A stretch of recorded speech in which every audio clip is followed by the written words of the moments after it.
रक्षा मंत्री राजनाथ सिंह का लखनऊ दौरा। कल खुर्रमनगर पुल और मुंशी पुलिया ओवरब्रिज का लेंगे जायजा। अंबर फाउंडेशन के कार्यक्रम में भी होंगे शामिल।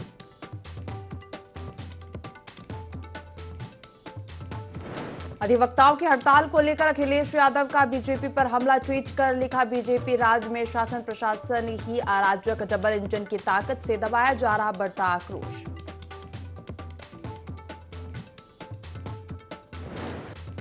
अयोध्या में राम जन्मभूमि की सुरक्षा समिति की बैठक। नई सुरक्षा व्यवस्था को लेकर हुई चर्चा। पुलिस के साथ एसएसएफ की भी लगेगी ड्यूटी।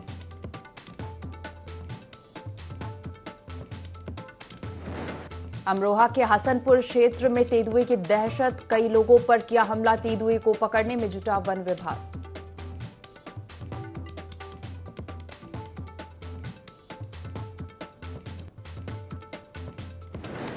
कौशाम्बी में मौत की नींद सोते रह गए 3 लोग। पिता, बेटी और दामाद की हत्या का मामला। गुस्साए लोगों ने जगह जगह किया पथराव और आगजनी। भारी संख्या में पुलिस बल तैनात।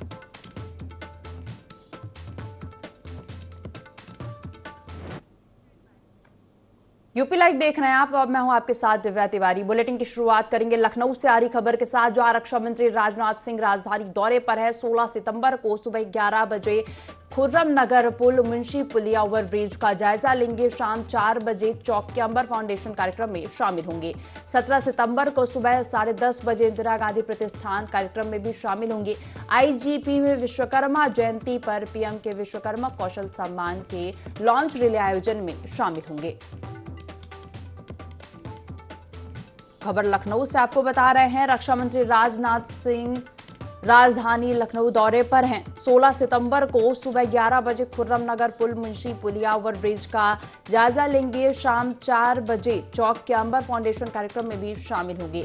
17 सितंबर को सुबह 10:30 बजे इंदिरा गांधी प्रतिष्ठान कार्यक्रम में शामिल होंगे। आईजीपी में विश्वकर्मा जयंती पर पीएम के विश्वकर्मा कौशल सम्मान के लॉन्च रिले आयोजन में भी शामिल होंगे। खबर पर ज्यादा जानकारी लेंगे, संवाददाता आशिफ बेग हमारे साथ जुड़ गए हैं। आशिफ, रक्षा मंत्री राजनाथ सिंह राजधानी दौरे पर हैं, क्या किन कार्यक्रमों में शामिल होंगे, क्या शेड्यूल होगा? जी बिल्कुल दिव्या, बता दूं कि सांसद राजनाथ सिंह 3 दिवसीय दौरे पर राजधानी लखनऊ आ रहे हैं, जहां पर वह आज शाम एयरपोर्ट पहुंचेंगे और वहीं से सीधे जो है अपने आवास चले जाएंगे, दिलकुशा में जो उनका आवास है। और उसके बाद सुबह 16 सितंबर 11 बजे खुर्रम नगर पुल मुंशी पुलिया ओवर ब्रिज निर्माणाधीन है, उसकी कार्य प्रगति का जायजा लेंगे। और फिर शाम 4 बजे ज्योतिबा फूले लॉन में अंबर फाउंडेशन के कार्यक्रम में भी राजनाथ सिंह शामिल होंगे। और 7 सितंबर को सुबह 10:30 बजे इंदिरा गांधी प्रतिष्ठान में आयोजित कार्यक्रम में सांसद हिस्सा लेंगे। और साथ ही साथ आईजीपी में विश्वकर्मा जयंती पर प्रधानमंत्री के विश्वकर्मा कौशल सम्मान योजना के लॉन्च रिले आयोजन में भी शामिल होने का कार्यक्रम राजनाथ सिंह का है। और 17 सितंबर दोपहर 2 बजे वह दिल्ली के लिए रवाना हो जाएगी। इस बीच वह राजनाथ सिंह अपने कार्यकर्ताओं से भी मुलाकात करेंगे और साथ ही साथ जो विकास की योजनाएं हैं उसको लेकर भी अधिकारियों से मंथन करेंगे। और सांसद राजनाथ सिंह का यह दौरा काफी अहम भी माना जा रहा है, क्योंकि करीब महीने भर बाद यह इनका दौरा है और इसके लिए पूरी तैयारी भी कर ली गई है और साथ ही साथ सुरक्षा के भी पुख्ता इंतजाम किए गए हैं। जी दिव्या। आशिफ, आप हमारे साथ बने रहिए, हम और भी जानकारी आगे आपसे लेंगे।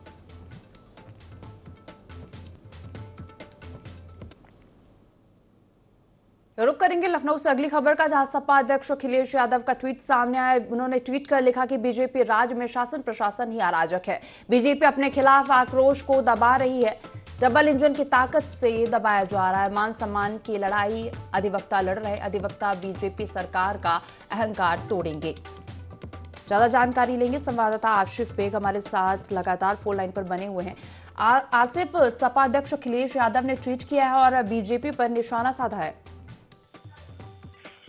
जी बिल्कुल दिव्या, बता दूं कि इंडिया गठबंधन बनने के बाद सपा सुप्रीमो अखिलेश यादव और भी आक्रामक मोड में आ गए हैं और वह लगातार बीजेपी सरकार पर ट्वीट कर रहे हैं, ट्वीट के माध्यम से तंज कस रहे हैं और साथ ही साथ उनका बयान भी लगातार आ रहा है। और इस बीच उनका एक महत्वपूर्ण ट्वीट जो है अब सोशल मीडिया पर भी जमकर वायरल हो रहा है, जिसमें उन्होंने भाजपा राज में शासन प्रशासन ही अराजक है ऐसा ट्वीट करके उन्होंने बीजेपी सरकार को घेरने की कोशिश की है। और ट्वीट में उन्होंने कहा कि बीजेपी अपने खिलाफ पनप रहे आक्रोश को बलपूर्वक दबा रही है और जो तथाकथित डबल इंजन की ताकत से दबाया जा रहा है, ऐसे में मान सम्मान किसी का सुरक्षित नहीं रह गया है। उन्होंने वकीलों की हड़ताल को लेकर यह ट्वीट किया है और यह कहा है कि मान सम्मान की लड़ाई लड़ रहे अधिवक्ता जो है काफी बेबस नजर आ रहे हैं और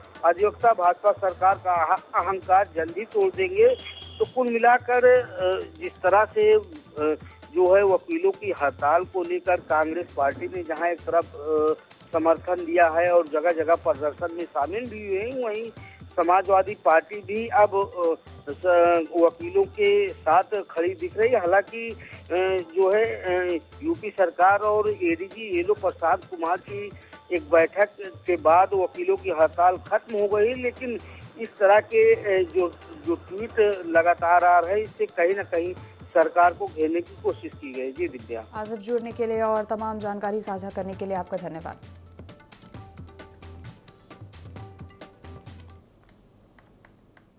खबरों में आगे बढ़ेंगे और रुक करेंगे अयोध्या से आ रही खबर का, जहां राम जन्मभूमि की सुरक्षा समिति की बैठक हुई। सुरक्षा व्यवस्था को लेकर विस्तृत चर्चा हुई है। नई सुरक्षा व्यवस्था को लेकर भी बैठक में चर्चा हुई।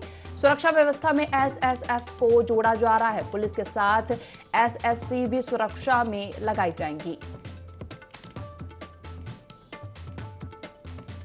खबर अयोध्या से बता रहे हैं, जहां राम जन्मभूमि की सुरक्षा समिति की बैठक हुई है। सुरक्षा व्यवस्था को लेकर इस बैठक में विस्तृत चर्चा हुई है। नई सुरक्षा व्यवस्था को लेकर भी बैठक में चर्चा हुई है। सुरक्षा व्यवस्था में एसएसएफ को जोड़ा जा रहा है। पुलिस के साथ एसएससी भी सुरक्षा में लगाई जाएगी।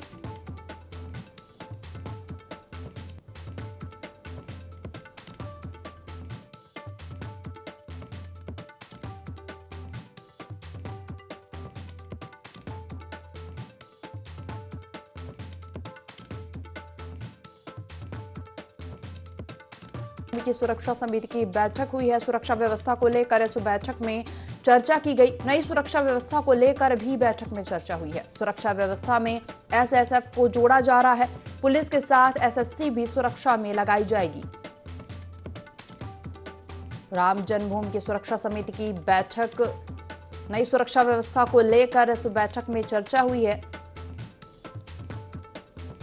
पुलिस के साथ एसएससी भी सुरक्षा में लगाई जाएगी।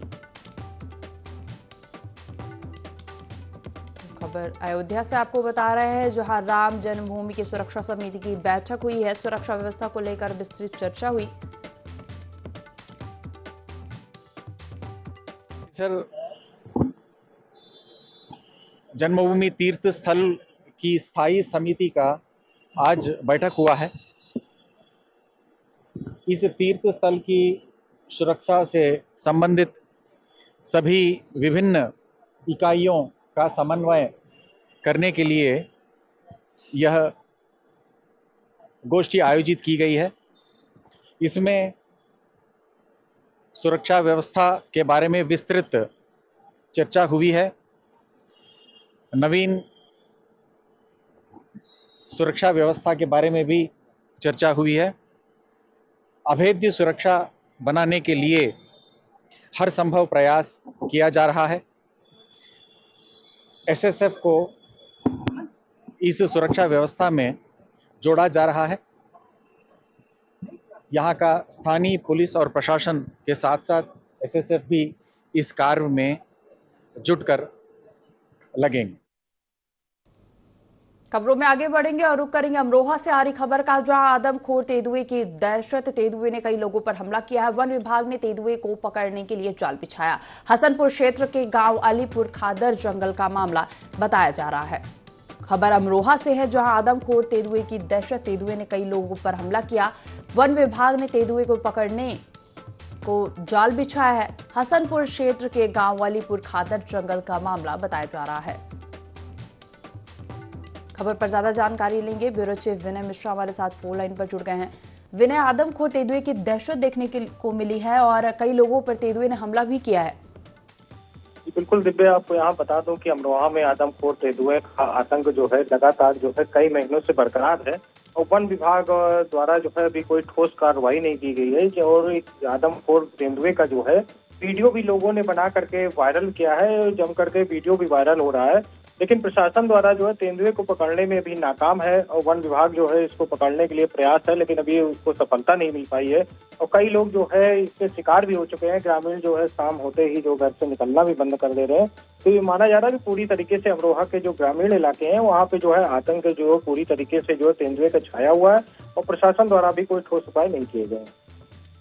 मेरे जुड़ने के लिए और जानकारी साझा करने के लिए आपका धन्यवाद।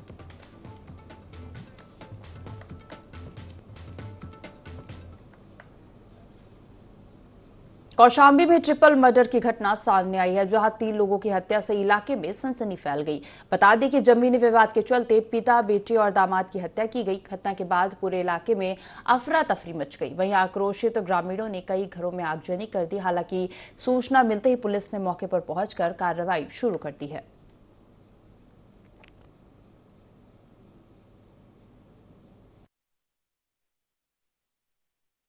बजे ये सूचना आई थी, यहाँ ट्रिपल मर्डर हुआ है। एक ससुर और बेटी दामाद का घर के बाहर ये सो रहे थे। इसमें 4 लोगों को अभी नाम बताया है, उनको नामजद कर रहे हैं। वो घर से फरार है, हमारी टीम उनकी गिरफ्तारी के लिए लगी हुई है। इसमें इनकी ज़मीन की पैमाइश थोड़े दिनों पहले हुई थी, उसी को लेकर के जो विवाद है उसके बारे में गहराई से हम लोग जानकारी कर रहे हैं। अभी डेड बॉडी यहाँ से मॉर्चरी भिजवाने की कोशिश कर रहे हैं और जो पीड़ित पक्ष है उसके परिजन कुछ यहाँ जो विपक्षी हैं उनके घर के बाहर जो झोपड़ियाँ थी उसमें आग लगाई है। आग पे काबू पा लिया गया है।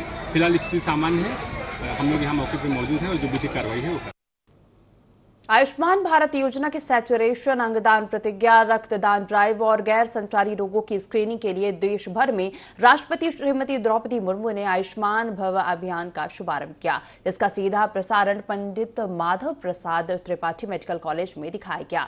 सांसद जगदम्बिका पाल, विधायक विनय वर्मा भी कार्यक्रम में मौजूद रहे।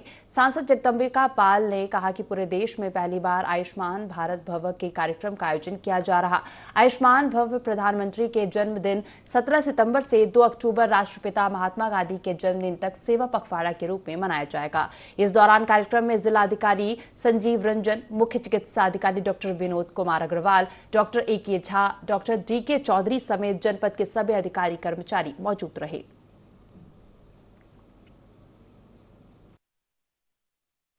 आयुष्मान भाव का तात्पर्य है आयुष्मान आपके द्वारा CSC होगा, PSC होगा, हेल्थ वेलनेस सेंटर होगा, उस पर साप्ताहिक हेल्थ मेले लगेंगे। रक्तदान, बहुत से लोग मरीज रक्त के अभाव में मर जाते हैं, उनके लिए रक्तदान का अंगदान, अगर आपकी डेथ हो गई, अगर आपके हार्ट से कोई दूसरा व्यक्ति स्वस्थ जिंदा रह सकता है, आपकी आंखों से आपके न रहने के बाद दूसरा कोई देख सकता है, इसके लिए अंगदान, रक्तदान, स्वास्थ्य देने, उन कार्यक्रमों का आज लॉन्च पूरे देश में हुआ है। सिद्धार्थनगर के इस माधव प्रसाद मेडिकल कॉलेज में लॉन्च किया गया। विजय वर्मा जी, जिलाधिकारी, CMO, प्रिंसिपल साहब सबने किया। जनपद मुजफ्फरनगर के जिला चिकित्सालय में आयुष्मान भव कार्यक्रम का आयोजन किया गया। इस दौरान राज्य मंत्री स्वतंत्र प्रभार कपिल देव अग्रवाल ने राष्ट्रपति महामहिम द्रौपदी मुर्मू की प्रेरणा से प्रेरित होकर अपने शरीर के सभी आवश्यक अंगों को दान करने का फैसला लिया। राज्य मंत्री कपिल देव अग्रवाल ने अपने शरीर के अंगों को दान करते हुए शपथ ग्रहण की। इसके बाद स्वास्थ्य विभाग ने राज्य मंत्री कपिल देव अग्रवाल को अंगदान की शपथ का प्रमाण पत्र भी दिया।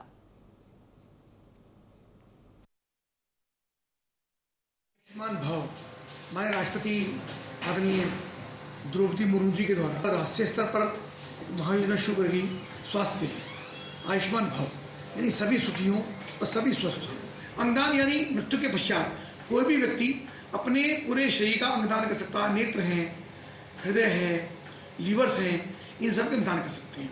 तो मेरे द्वारा भी माननीय राष्ट्रपति द्रौपदी मुर्मू जी से प्रेरित होकर के मेरे द्वारा भी अपने सभी अंग मृत्यु के पश्चात दान करने का संकल्प किया गया। मेरे द्वारा फॉर्म भरा गया और सर्टिफिकेट भी वो जनरेट हो गया।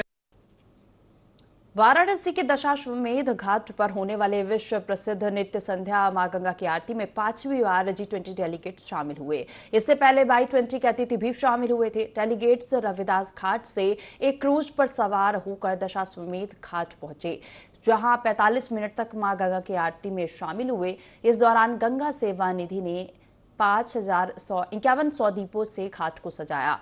गंगा सेवा निधि के साथ अर्चकों द्वारा भव्य रूप से मां गंगा की आरती संपन्न हुई। साथ ही गंगा सेवा निधि के अध्यक्ष सुशांत मिश्रा, कोषाध्यक्ष आशीष तिवारी, सचिव हनुमान यादव समेत भारी संख्या में पुलिस बल मौजूद रहा। भारतवासियों के साथ साथ काशी वासियों के लिए भी ये बड़ा गौरव का विषय है कि इस बार G20 की जो अध्यक्षता है वो भारत कर रहा है और जो G20 का कार्यक्रम है वो संपन्न हो चुका है दिल्ली में। और उसी क्रम में जो G20 का डेलीगेशन है, G20 और Y20 जो दोनों हुआ, उसका डेलीगेशन काशी में उन लोग का आगमन हुआ अतिथियों का, और जहां पे वो काशी की संस्कृति से, काशी की परंपरा से, प्राचीनता से परिचय हुए और भगवती मां गंगा की महाआरती में भी शामिल हुए। और उसी क्रम में आज भी मां गंगा की दैनिक महाआरती में शाम को G20 का ये 5वां बार था, जबकि जो पूरा डेलीगेशन था वो मां गंगा की आरती में शामिल हुआ। और जो पूरा का पूरा डेलीगेशन था वो क्रूज से ही बैठ करके भगवती मां गंगा की पूरी आरती का दर्शन किया।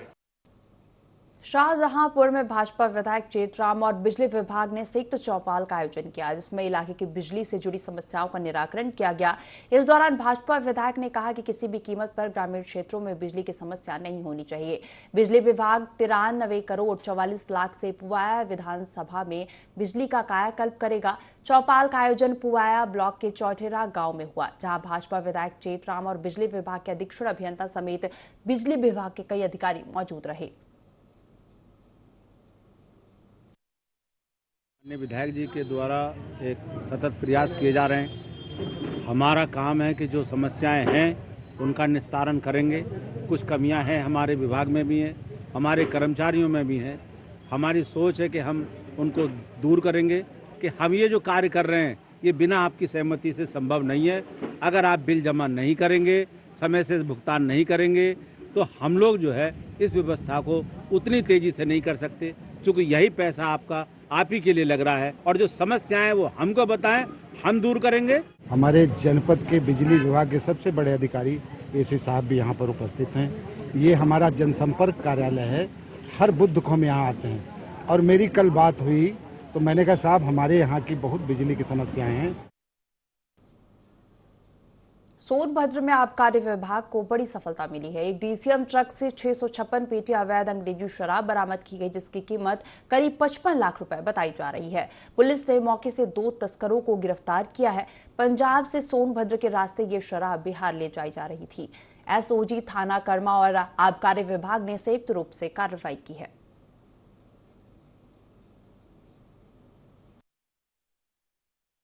सोनभद्र में कर्मा थाने के अंतर्गत आबकारी विभाग, पुलिस विभाग और एसओजी की टीम जांच में लगी हुई थी। इनकी संयुक्त कार्रवाई में एक पंजाब नंबर का संदिग्ध ट्रक चेक किया गया तो उसमें शराब लगी हुई पाई गई।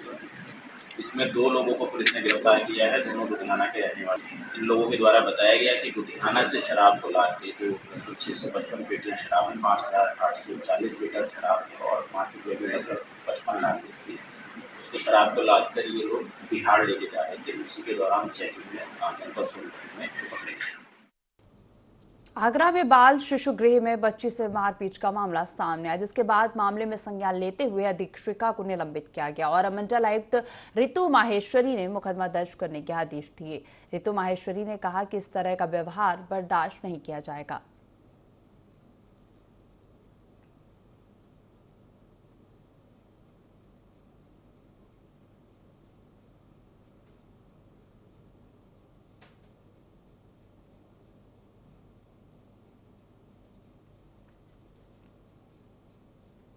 हापुड़ घटना को लेकर वकील आक्रोशित है। अयोध्या के रुदौली तहसील के अधिवक्ताओं ने तहसील परिसर में जुलूस निकालकर पुलिस प्रशासन मुर्दाबाद के नारे लगाए।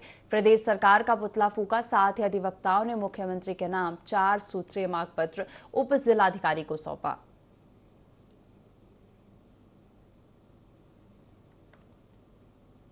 झांसी में एक ऐसे चोर का खुलासा हुआ है जिसकी कहानी सुनकर सभी की आंखों में आंसू आ जाएं। जानकारी के मुताबिक झांसी के मोठ स्थित मुरली मनोहर मंदिर से गहने चोरी का मामला सामने आया था, जिसकी सूचना मिलने पर पुलिस ने मामला दर्ज करके कार्रवाई शुरू की। जिसके बाद पुलिस ने हाईवे बाईपास से चोर को पकड़ लिया और चोर के पास से नकदी और जेवर भी बरामद कर लिए। चोर से पूछताछ करने पर उसने बताया कि उसके परिवार में कई लोग बीमार हैं, उसका परिवार गरीबी के कारण इलाज नहीं करवा पा रहा है, इसीलिए उसने मंदिर में चोरी की। चोर के मुताबिक उसने सिर्फ उतनी ही चोरी की जिससे उसके परिवार का इलाज करवाया जा सके। चोर ने आगे बताया कि उसने चोरी से पहले भगवान से इजाजत ली थी। पुलिस ने चोर पर मामला दर्ज करके कार्रवाई शुरू कर दी है। राधा रानी मंदिर जो कस्बे में ही है, वहाँ से चोरी हुई थी। उसमें मुकुट गया था, कुंडल गया था, कुछ और सामान गया था। तो तब से टीमें इसमें गठित की गई थी और इसमें पुलिस को सफलता मिली है। और इसमें एक ही व्यक्ति जिसने घटना की थी, उसके पास से जो सामान उसने चोरी किया था वो। तो मामला झांसी से सामने आया है, जहां एक ऐसे चोर का खुलासा हुआ है जिसकी कहानी सुनकर सभी की आंखों में आंसू आ जाए।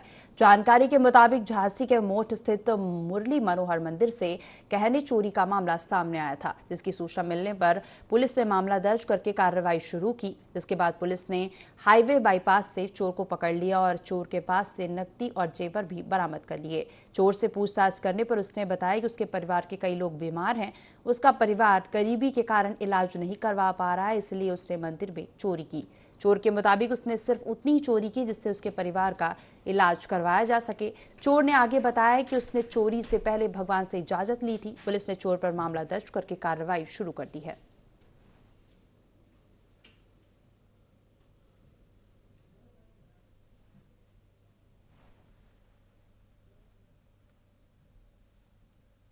तो झांसी से बेरोजगार चोर का खुलासा हुआ है। चोर ने अपनी दुखभरी कहानी सुनाई और बताया कि उसका परिवार गरीबी के कारण इलाज नहीं करवा पा रहा है, इसलिए उसने मंदिर में चोरी की।